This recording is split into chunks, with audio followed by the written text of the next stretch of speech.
Cameron Greg and I went through OCS in Tuitu'u in 2015, and privilege, depending on how you deal with it. I've had the privilege of spending the last week both with Tui's family and his friends, so it's given me a whole new perspective of who Tui was, as well as the friend and brother that he was to me. I guess the key thing that stands out for Tui for me was that smile.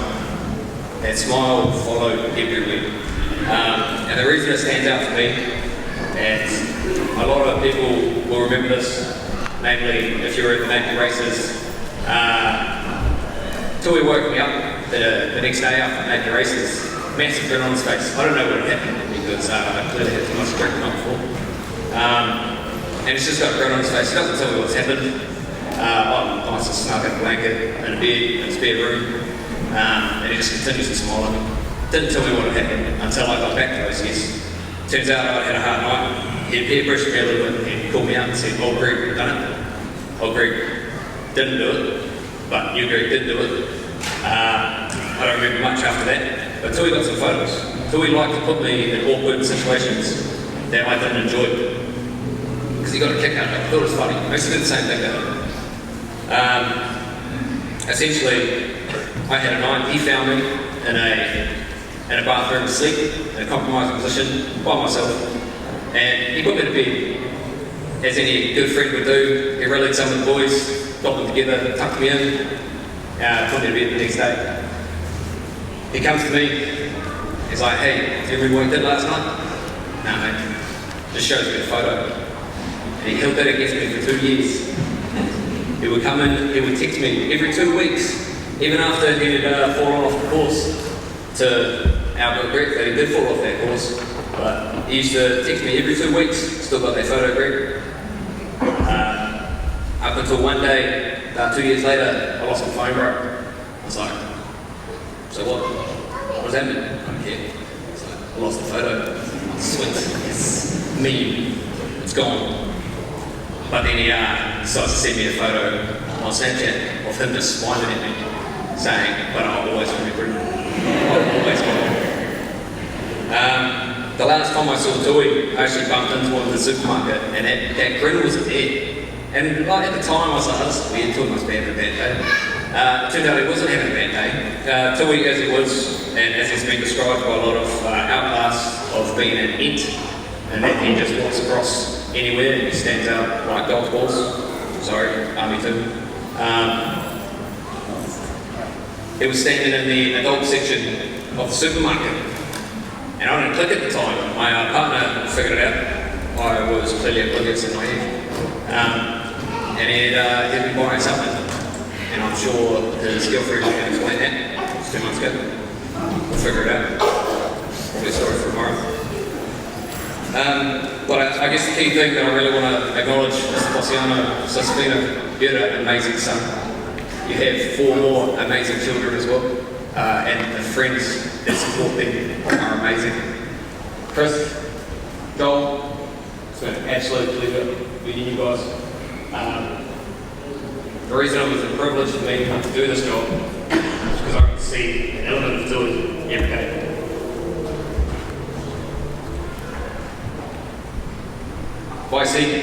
I saw your determination to stay strong for your family. That was key to Tui as well. He always stayed strong. You knew he was having a crap time. You knew he was hating life. But he stayed strong and just keep smiling. Everyone else would be hating him because he's smiling. But it was impossible for a man to hate him. There was nothing to hate about it. Joel, I walked into the kitchen that night after we'd all found out, and your cheeky ass grin was exactly like Tui's. And I nearly cried, man. That's how much you look like him at that moment. And I thought, "Oh yeah, you know, maybe it's just a grin." Nah. I've now been given the nickname Captain America, and it's just stuck with me. And I now receive memes from Joel telling me I'm Captain America. So I'll roll with that. I also constantly get military puns to me, such as Roger, 10-4, all sorts of things that aren't even related to the military, but I'll roll with it. And Chris, your compassion, mate, is unfounded. It is immeasurable how compassionate you are. You asked how, and you mentioned you don't know how your family's going to get through this. I guess the positive with loss is you may lose one, but when they're a member of the army, when they're a member of Tuitu'u, it's a large family, and that family comes with them. So you may have lost one, but you've gained hundreds. And while they're not all here today, a lot of them are sitting at home, unable to come out because we're guarding some hotels right now. They are here for you guys. And they will support you guys. And that'll, even if that's simply a hug, a message. I've spoken about staying in contact with you guys afterwards, and that is a genuine, that's not an NZTF thing, that is me viewing Tu'i as a brother and viewing you as family. So I just wanted to acknowledge that. I was going to close off with a couple of Tongan lines, but I'm not going to, because one, my voice will break, and two, I'll bastardize it, and it will be exactly what Tu'i would have wanted.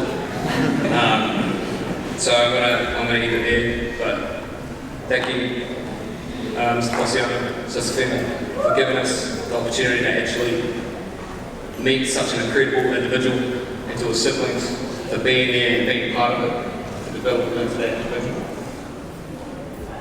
Thank you. I'm another classmate that Cameron just spoke before, and Tu'i of the class of 2015. Just hearing so many great stories about Tu'i, yes, like he was a great man, and it's awesome to hear about him taking people under his arm and how intelligent he was. But I'm going to take it back to where it all began in 2015 and just share a few stories that might make the man cringe while he lies there. Just first of all, Tu'i and I bonded very quickly. First, I realised that he was the one other Tongan in the room with me, and two, we're just as plastic as each other with last names that no one else could pronounce. We hit it off straight away. The first story I'll tell is how our relationship really formed. He was a brother to me, but it was funny enough, in 2015 it seemed like I almost became like a surrogate caregiver to those that might be surprised at how square he was in that second person in 2019. And the story goes that it was a week in, and we're having barrack inspections. And as you can imagine, in the army, everything has a place. Whether there's a reason why that particular piece of clothing is folded the way it is, or that piece of kit is placed where it is, it doesn't really matter. What matters is there at the right time and the way that you've been told to do it. And on this one particular morning, one weekend, I noticed Tu'i had been stuffing a whole lot of stuff into a drawer that shouldn't have that stuff in it, and it could be dirty laundry, and more dirty laundry. That's what I remember from being in this particular drawer. I said to Tu'i, mate, you probably want to sort that drawer out. And he says to me, mate, they never check the drawers. Just roll with it. We don't have much time. I'm like, oh, right, okay. Whatever, you do you, bro. Anyway, this inspecting officer comes through. Sure enough, the drawers get checked. And the drawers come bursting out, and all this dirty laundry, undies, socks, everything just comes out of this drawer. And I'm thinking, oh shit, you're done, mate. That's you. Anyway, this inspecting officer loses his shit. He gets the whole platoon, 30 of us, to come through and have a look at this, look at these drawers. As an example of what not to do, I thought, Tu'i's done now. The inspecting officer comes next to me. My bed space was right next to Tu'i this whole time. He says to me, this is your fault. You should have made sure that those drawers were good to go. Oh. Anyway, I look at Tu'i after all this, and he looks over me and says, well, that wasn't too bad, was it? And after that one week, I realised that Tu'i was a heat seeker, and that any heat that he was attracting was going to come onto me very quickly, so we formed the bond very soon after, and that was quite enduring, even after he did leave. A second story I'll tell is how Tu'i would take my plasticness for granted. And it was July, we'd been given 2 weeks leave, and Finn, who's here tonight, the three of us got into a car, we'd try and figure out who's going to drive the car home, because it's been a while since we had a taste of alcohol, and two of us definitely deserved to have it, one needed to drive the car. Anyway, Tu'i draws a short straw on this one, and he takes the hit. He's driving the vehicle from Waiangina down to Wellington. Finn and I are drinking in the back, having a good time, listening to music. Red and blue sirens go on behind us. Oh shit, here we go. Cop pulls us over, classic, you know, I see your license. So he's like, oh, I don't have my wallet on me. Mate, we just come from Wellington, we're going to Wellington for a good time. I hope you've got your wallet. That's what we're thinking anyway in the back. Anyway, cop just says, oh, well, you know, just give me your first and last name, date of birth. Says Chris Vaiangina.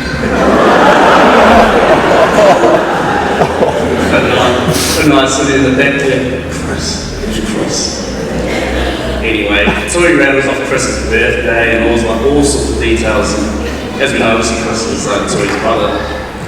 Finn and I don't know this. We make our way down to Wellington. Just had to ask him, bro, who's Chris? So he's like, oh, it's my name in English. I looked and I was like, bro, I'm past it, but you'll take it in. Anyway, we didn't realise until weeks later until he actually lost his license, so there's even bigger twist there. So those are a few good stories that I remember. Tuitu'u anyway, from 2015, a few others I'll share later.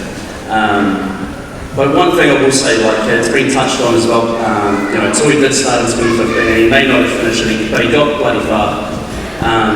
And in an environment and a course such as that and other arduous courses that the Army Purcell talked about, you know, when someone leaves a course, it's quite typical that you kind of gain energy from that. It sounds a little bit sadistic, but it gives you energy like, oh right, I'm still here, I can keep going. However, it was really different when Tuitu'u left us, and it's complimentary of the man that he was. You know, when he left a big hole in the class, and it didn't feel right. And if I still remember myself in graduation, it didn't feel right being on the parade ground graduating without him. So it was awesome to see him go down to second first, and had a really good career down there, and most of all see him graduate in 2019. I had the pleasure 4 months ago Tuitu'u said, oh bro, is there a room in your house? Can I move in? Oh yeah man, of course. And it was quite funny to the rest of the you know, some of our mates, because their whole thing about looking after him when he first joined in 2015 kind of carried on through to, you know, to today. So we lived together for the last 4 months, and we had a lot of time to talk about you know, life in general, and as some would say, you know, talk about politics and environmental policies and all that sort of stuff. But I just want to say that Tuitu'u did mention to me, he said, you know, the biggest itch that he wanted to scratch and get off his back really was that he'd never finished the course back in 2015. And then graduating in 2019 was really, you know, a massive accomplishment for him. You know, it's an accomplishment for all of us, but really just for Tuitu'u, just to confirm for himself that he was good enough, and that he just needed to come back and do it again, and show that he could. Really meant a lot to him. So I just want to pass on, you know, family and friends. You know, Tuitu'u did have a fulfilling career, and he achieved everything that he had set out to up until this current point in time. Just leave it there, but thank you for the time. Good evening, I'm James and this is my partner Jess. I'll leave it pretty short and share the stories later. Jess has something special to say. I just want to thank all of you for coming tonight and tomorrow. Those that do, there will be no one to tell you. I want to just quickly say a thank you quickly to Cam and the Army for organising, for Wendy and Kiana for showing your support to us and the family, and to the wider family as well, Chris and Joel, all guys are brothers and boys will be. Last thing I just want to say is to Tuitu'u, thank you for being there, for being a good mate. You're a good friend. You're always to be there. I've always looked up to you. I always will look up to you. And sorry to see you don't.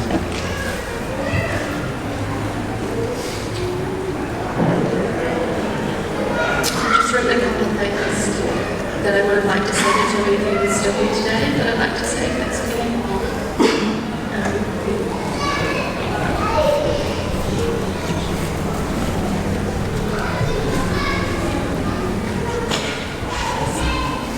Tuitu'u, Tuitu'u, Tuitu'u.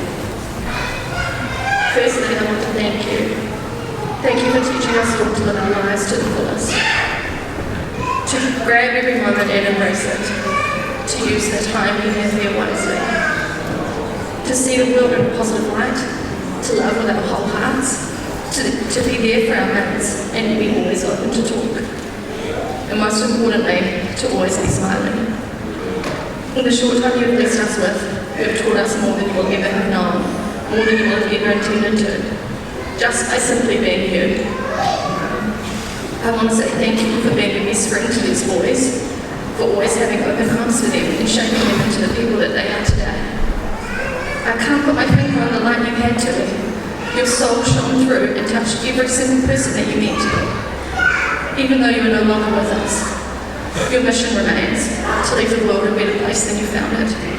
To spread love and light wherever you went. I promise to carry this with me for the rest of my life. The next thing I want to say is I'm sorry. I'm sorry we weren't there Tu'i. I'm sorry we couldn't do more. I'm sorry that we couldn't have supported you the way that you have supported us all in your most vulnerable moments. I am so sorry. There are no words that I can say to ease the pain for your family and friends. There is nothing that anyone can do to fix this. But to Tui's family, please know, this son, this brother, and this beautiful man was and will forever be so loved. Until we meet again, my friend, I love you so much.